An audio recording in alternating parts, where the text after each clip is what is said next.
Meet Eric Schmidt, an American entrepreneur and philanthropist.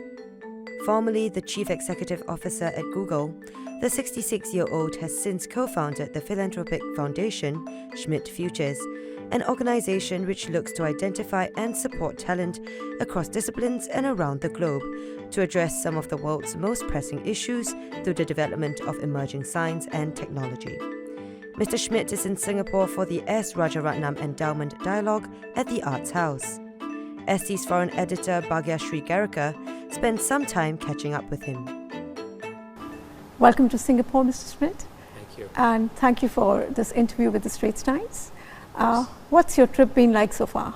I've always loved Singapore, and Singapore is growing and is growing very well. You can see it in the energy and the dynamism of the place. All the new buildings, the growth and so forth, which you take for granted because you see it every day. But as your visitor, I really noticed it.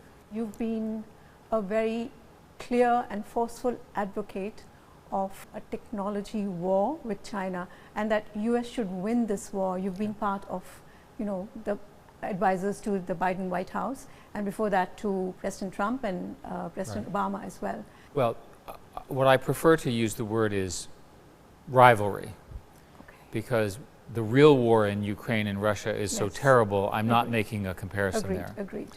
So let's understand the Chinese objectives. They want to build their whole ecosystem. They want to do it on their terms. Made in China 2025, the AI program for 2030. And in every case, they want to build good things for their own country, but they also want those platforms to be global, right? So the American system has the same goal. So we have competition. And I believe it's very important that the Western values, the values of openness and democracy and conversation and so forth, be preserved in these technologies.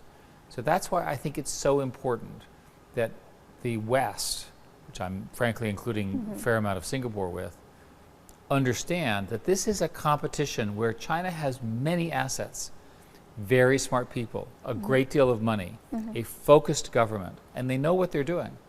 And the US does not. The US is confused. Our political system is confused. If you ask people, they'll give you incoherent answers as to priorities.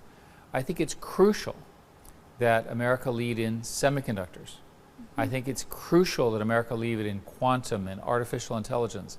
Synthetic biology will be a $30 trillion business.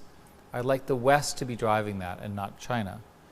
My own view of Singapore is that Singapore is the perfect partner for these activities, because Singapore is a knowledge economy, and Singaporeans and the Singaporean government prize intelligent and thoughtful leadership.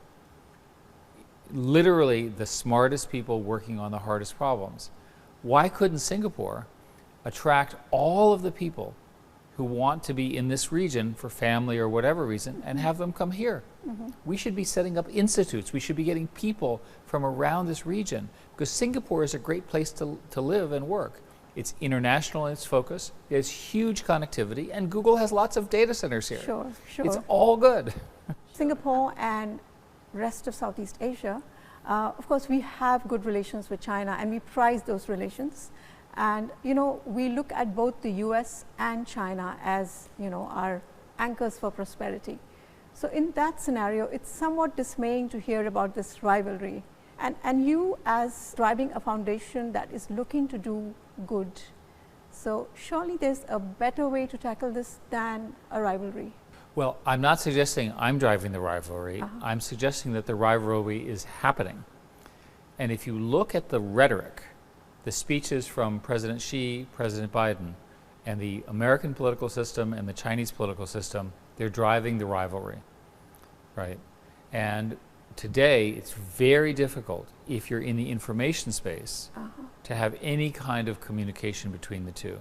China won't let the American companies in. The American companies won't let the Chinese company in. That's a rivalry. I'm not talking about steel and fabric and things like that. I'm talking about the prospects of the digital age.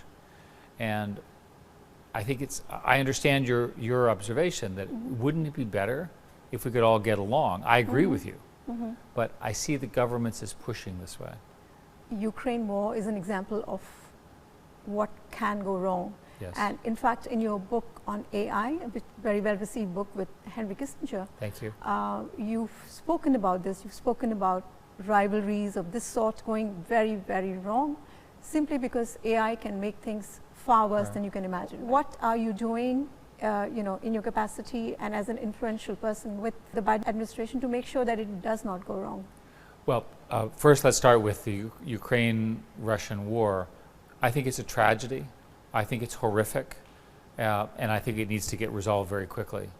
AI is a dual-use technology.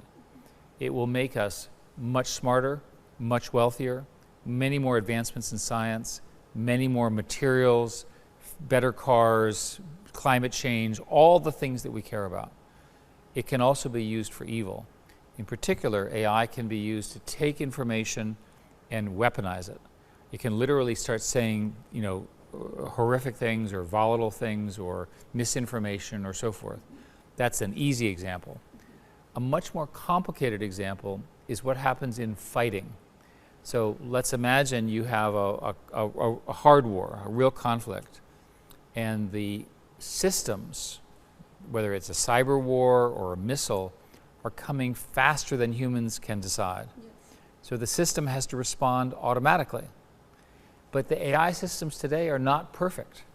They can't explain exactly how they make their decisions. They make mistakes. What happens if one makes a mistake? And it starts a war when it thought it was responding to a war. These are questions that we have to debate. As part of my philanthropic work, we are busy funding a series of programs which we call AI 2050. And the idea is, what are the problems that have to get resolved now for AI to deliver on its promise? So for example, the AI systems can't explain themselves. They can't say how they came to a decision. I ask you, you can explain it, but the AI system cannot. Another is that they're brittle. They can be easily broken by an adversarial attack or other solutions. Many other examples. What about economics? Will AI systems ultimately make people more wealthy or more idle?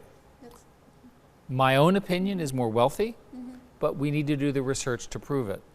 What about national security? What happens when the wars are too quick for human interaction? I'll give you an example.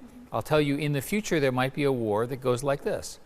North Korea attacks America, America attacks back. China says, not a good time for the war, and stops North Korea in this attack. The entire war occurred in 5 milliseconds. That's a future possible war. It happened just like that. Right. How will we discuss that? How will we address it? Right. Will the AI be that reliable? So are you having that kind of conversation with China? Yeah, I've tried. The problem on the Chinese side is they're not ready to talk about these things. I see. And I also don't know that the West is ready to talk about these things. We have to build a coalition of intelligent people around the globe to discuss them before it's too late, before there's a mistake, before there's a disaster.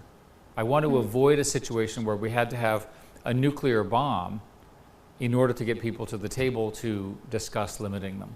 The other thing about talent, of course, is that you've managed it in a capacity with Google, so where this was working for private enterprise, versus now where you're looking at it for a philanthropic purpose to do good. So is that very different? Are these people as excited, as easy to excite about these kind of purposes? The smart people want to make a difference, and smart people want to do it in a business or in government or in a philanthropy. It doesn't matter, as long as they're working on something that matters. And what we've learned in the world is most problems need to be solved at scale. So I'll give you an example.